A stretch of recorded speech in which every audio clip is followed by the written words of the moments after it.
Hello everyone, welcome to my YouTube channel MS coaching future. और आज हम आपके लिए लेकर आए हैं साइंस का वैसे वस्तुनिष्ठ प्रश्न जो नए पैटर्न पे आधारित अर्थात मैथ की परीक्षा को देखते हुए जिस तरह से मैथ की परीक्षा में क्वेश्चन पूछी गई है उसके हिसाब से हम क्वेश्चन बनाए हैं। तो आपको बोर्ड परीक्षा में साइंस के वस्तुनिष्ठ प्रश्न बहुत मदद करेगा। आप पूरा वीडियो को अंत तक जरूर देखिएगा। इस साल 2022 को जो एग्ज़ाम हो रहा है साइंस का, उसमें आपको प्रथम पाली द्वितीय पाली में ज़रूर ही इस प्रश्न में से पूछा जाएगा। तो 1 या 2 प्रश्न या 10 प्रश्न पूछा जाए, लेकिन निश्चित है कि पूछा जाए। तो 10 से 20 मिनट का वीडियो है, आप वीडियो को स्किप मत करिएगा, पूरा अंत तक जरूर देखिएगा। तो चलिए हम आपको बता दें कि यहाँ अगर आप मेरे चैनल पे नए हैं तो मेरे चैनल को सब्सक्राइब कर लीजिएगा। मेरे चैनल का नाम है एमएस कोचिंग फ्यूचर और बेल आइकन को दबा दीजिएगा ताकि इसी प्रकार का वीडियो आपको लिए हम हमेशा बनाते रहे। तो चलिए हम बात करते हैं पहली प्रश्न के बारे में। तो पहली प्रश्न दिया हुआ है कि वैज्ञानिक आंद्रे मैरी एम्पियर किस देश से संबंधित है। वैज्ञानिक आंद्रे मैरी एम्पियर किस देश से संबंधित है। तो आपका सही उत्तर है ऑप्शन बी यानी फ्रांस से संबंधित है। किससे संबंधित है? फ्रांस से संबंधित है। अब बढ़ेंगे अगली प्रश्न की ओर। अगली प्रश्न क्या है? तो पौनों का देश कहा जाता है। पौनों का देश किसे कहा जाता है? इसका सही उत्तर क्या है? तो इसका सही उत्तर है डेनमार्क। बहुत ही महत्वपूर्ण प्रश्न है। आप अंदाज़ा लगा सकते हैं वीडियो को देखकर कि ये सभी प्रश्न नए नए प्रश्न हैं, अर्थात नए पैटर्न पर पूछे जा रहे परीक्षा को लेकर नया पैटर्न से ही हम प्रश्न बनाए हैं। अब बात करेंगे तीसरा प्रश्न के बारे में। तीसरा प्रश्न है कि चुंबकीय क्षेत्र एक ऐसी राशि है जिसमें होता है। चुंबकीय क्षेत्र एक ऐसी राशि है जिसमें होता है परिमाण और दिशा दोनों। परिमाण और दिशा दोनों। अब बढ़ते हैं अगली प्रश्न की ओर। अगली प्रश्न क्या है? तो अगली प्रश्न है नाइक्रोम में कौन कौन से तत्व होते हैं। नाइक्रोम में कौन कौन से तत्व होते हैं? इसका सही उत्तर है निकेल एवं क्रोमियम। क्या है? निकेल एवं क्रोमियम। अब बढ़ते हैं अगली प्रश्न की ओर। अगली प्रश्न क्या है? तो दिया हुआ है इलेक्ट्रॉन पर कितना आवेश होता है। इलेक्ट्रॉन पर कितना आवेश होता है? इसका सही उत्तर क्या है? तो इसका सही उत्तर है 1.6 × 10⁻⁻19 कूलम्ब। 1.6 × 10⁻⁻19 कूलम्ब। अब बढ़ते हैं अगली प्रश्न की ओर। जूल प्रति कूलम्ब यानी जूल बाई कूलम्ब किसके बराबर होता है? इसका सही उत्तर है वोल्ट। किसके बराबर होता है? वोल्ट के। अब बढ़ते हैं अगली प्रश्न की ओर। अगली प्रश्न है कि विभवांतर का एसआई मात्रक क्या होता है। विभवांतर का एसआई मात्रक क्या होता है? तो विभवांतर का एसआई मात्रक आपका क्या होता है? तो वोल्ट होता है। अब बढ़ेंगे अगली प्रश्न की ओर। अगली प्रश्न क्या है? तो विभवांतर मापने वाले यंत्र को क्या कहते हैं। विभवांतर मापने वाले यंत्र को क्या कहते हैं? तो सही उत्तर है आपका वोल्ट मीटर। क्या होता है? Volt meter. अब बढ़ते हैं अगली प्रश्न की ओर। अगली प्रश्न है कि शक्ति का एसआई मात्रक क्या होता है। शक्ति का एसआई मात्रक क्या होता है? इसका सही उत्तर है वाट, क्योंकि शक्ति का एसआई मात्रक क्या होता है? वाट होता है। वीडियो पर लगातार बने रहिएगा। तो चलिए हम देखते हैं अगला प्रश्न।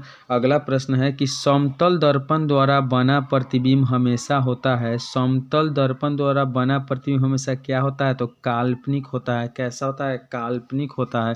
अब बढ़ेंगे अगली प्रश्न की ओर। अगली प्रश्न है कि किसी वस्तु का आवर्धित प्रतिबिंब बनता है। किसी वस्तु का आवर्धित प्रतिबिंब बनता है तो दर्पण कैसा होता था? आपका सही उत्तर क्या है? तो सही उत्तर है अवतल दर्पण से। किससे बनता है? अवतल दर्पण से। अब बढ़ते हैं अगली प्रश्न की ओर।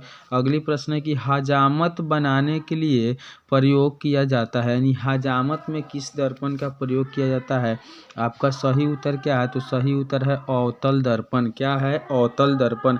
अब बढ़ते हैं अगली प्रश्न की ओर। अगली प्रश्न क्या है? तो वीडियो पर लगातार बने रहिएगा। एक एक प्रश्न महत्वपूर्ण है। दिया हुआ है कि निकट दृष्टि दोष में किस लेंस का प्रयोग होता है। निकट दृष्टि दोष में किस लेंस का प्रयोग होता है? इसका सही उत्तर है अवतल लेंस। क्या है? अवतल लेंस। अब बढ़ते हैं अगली प्रश्न की ओर। अगली प्रश्न है कि धारा मापने के यंत्र को क्या कहते हैं, यानी धारा मापने वाले यंत्र को क्या कहते हैं, तो इसका सही उत्तर है आमीटर। क्या कहते हैं, आमीटर। अब बढ़ते हैं अगली प्रश्न की ओर। अगली प्रश्न है कि डायनेमो से किस प्रकार की धारा प्राप्त होती है, डायनेमो से किस प्रकार की धारा प्राप्त होती है, तो आपका सही उत्तर है सी, अर्थात दोनों धाराएं, डिस्ट एवं प्रत्यावर्ती दोनों धाराएं। अब बढ़ते हैं अगली प्रश्न की ओर। अगली प्रश्न क्या है, तो अगली प्रश्न दिया हुआ है आवेश का मात्रक है। आवेश का मात्रक क्या होता है, तो आवेश का मात्रक आपका कूलाम होता है। अब बढ़ते हैं अगली प्रश्न की ओर। अगली प्रश्न है कि नवीकरणीय ऊर्जा का स्रोत है, नवीकरणीय ऊर्जा का स्रोत क्या है, इसका सही उत्तर है सौर ऊर्जा। नवीकरणीय स्रोत क्या होता है, सौर ऊर्जा होता है। अब बढ़ते हैं अगली प्रश्न की ओर। इनमें से कौन अधातु होते हुए चमकीला होता है, इनमें से कौन अधातु होते हुए भी चमकीला होता है, इसका सही उत्तर क्या है, तो सही उत्तर है आयोडीन। क्या है, आयोडीन। अब बढ़ते हैं अगली प्रश्न की ओर। अगली प्रश्न क्या है, कार्बन की परमाणु संख्या कितनी होती है, कार्बन की परमाणु संख्या कितनी होती है, इसका सही उत्तर है 6, क्योंकि कार्बन की परमाणु संख्या होता है 6। अब बढ़ते हैं अगली प्रश्न की ओर। तो Pb+Cu अगर बन रहा है PbCl2+Cu, तो उपयुक्त रासायनिक अभिक्रिया कौन सी अभिक्रिया कहलाएगी, तो आपका सही उत्तर है विस्थापन अभिक्रिया। विस्थापन अभिक्रिया क्यों है, क्योंकि Cl2 Pb के साथ विस्थापित करके PbCl2 बना रहा है, प्लस में कॉपर को अलग कर रहा है। अब बढ़ते हैं अगली प्रश्न की ओर।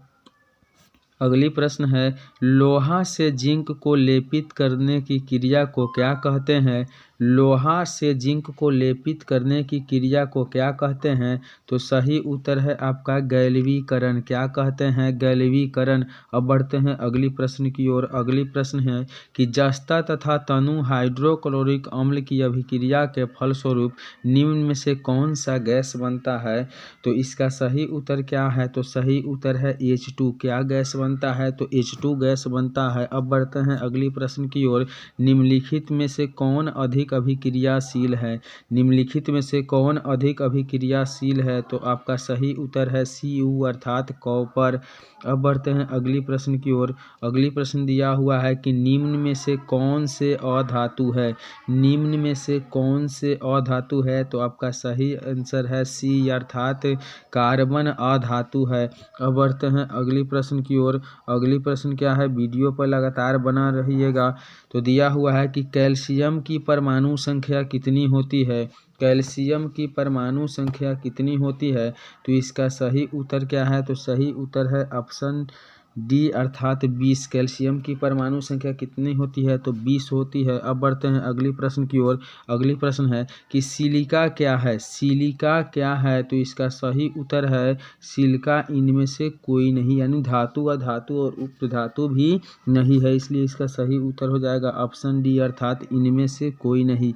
अब बढ़ते हैं अगली प्रश्न की ओर। नाइट्रोजन अणु में कितने सहसंयोजक बंधन होते हैं, नाइट्रोजन अणु में कितने सहसंयोजक बंधन होते हैं, तो आपका सही उत्तर है ऑप्शन सी अर्थात 3 होते हैं। अब बढ़ते हैं अगली प्रश्न की ओर। अगली प्रश्न है कि संगमरमर का रासायनिक सूत्र क्या है, संगमरमर का रासायनिक सूत्र क्या है, इसका सही उत्तर है ऑप्शन ए अर्थात CaCO3। क्या है, CaCO3। अब बढ़ते हैं अगली प्रश्न की ओर। सोडियम कार्बोनेट का अणु सूत्र होता है, सोडियम कार्बोनेट का अणु सूत्र क्या होता है, इसका सही उत्तर है Na2CO3, क्योंकि सोडियम कार्बोनेट का अणु सूत्र होता है Na2CO3। अब बढ़ते हैं अगली प्रश्न की ओर।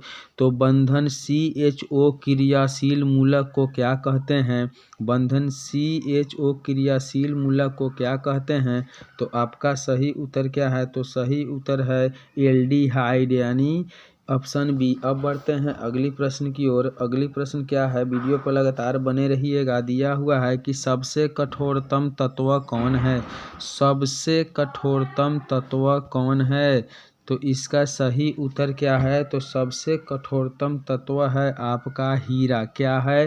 हीरा। अब बढ़ते हैं अगली प्रश्न की ओर। अगली प्रश्न क्या है? वीडियो पे लगातार बने रहिएगा। दिया हुआ है कि अक्रिय तत्व कौन है?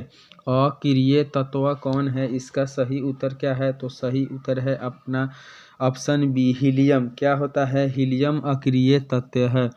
अब बढ़ते हैं अगली प्रश्न की ओर। अगली प्रश्न दिया हुआ है कि आधुनिक आवर्त सारणी में तत्वों के वर्गीकरण का आधार है। आधुनिक आवर्त सारणी में तत्वों के वर्गीकरण का आधार है। तो सही उत्तर है ऑप्शन डी, यानी परमाणु संख्या। क्या है?